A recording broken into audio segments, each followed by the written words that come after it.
നബി സല്ലല്ലാഹു അലൈഹി വസല്ലമ തങ്ങൾ പറഞ്ഞു, പൈസ കൊടുത്തിട്ട് നീ പൂച്ചയെ വാങ്ങാനും പാടില്ല, നീ അതിനെ വിൽക്കാനും പാടില്ലെന്ന് നബിയിന റസൂലുള്ളാഹി.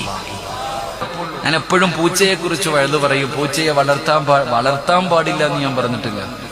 എന്റെ പ്രിയപ്പെട്ട സഹോദരങ്ങളെ, പൂച്ചയെ വളർത്താൻ ഞാൻ അതിന്റെ ഹദീസ് പഠിച്ചു. അള്ളാഹു നമുക്ക് ഈമാൻ തരുമാറാകട്ടെ. പൂച്ചയെ വളർത്താൻ പാടുണ്ടോ? നബി സല്ലല്ലാഹു അലൈഹി വസല്ലമ തങ്ങൾ പൂച്ചയെ ഇഷ്ടപ്പെട്ടിട്ടുണ്ട്. പൂച്ചയെ വളർത്താൻ വീട്ടിൽ. അള്ളാഹു ഭാഗ്യം തരുമാറാകട്ടെ. സന്തോഷമായില്ലേ? സന്തോഷമായില്ലേ? ഇപ്പൊ പെണ്ണുങ്ങളൊക്കെ പറയണ്ട, ഉമ്മ കേക്കുമ്മ പൂച്ചയെ വളർത്താം. സഹോദരങ്ങളെ, എങ്കിലും മസല പറഞ്ഞു തരട്ടെ. പൂച്ചയെ വളർത്താം. പൂച്ചയെ നബി സല്ലല്ലാഹു അലൈഹി വസല്ലമ തങ്ങൾ ഇഷ്ടപ്പെട്ടിട്ടുണ്ട്, സഹാബത്തും ഇഷ്ടപ്പെട്ടിട്ടുണ്ട്. അള്ളാഹു വളർത്താൻ ഭാഗ്യം തരുമാറാകട്ടെ. അള്ളാഹു വളർത്താൻ ഭാഗ്യം തരുമാറാകട്ടെ. ഇത് മാത്രം ഉൾപ്പെടുത്തേക്കരുതട്ടാ. പക്ഷേ പൈസ കൊടുത്തിട്ട് പൂച്ചയെ വാങ്ങൽ ഹറാമാണെന്ന് നബിയിന റസൂലുള്ളാഹി.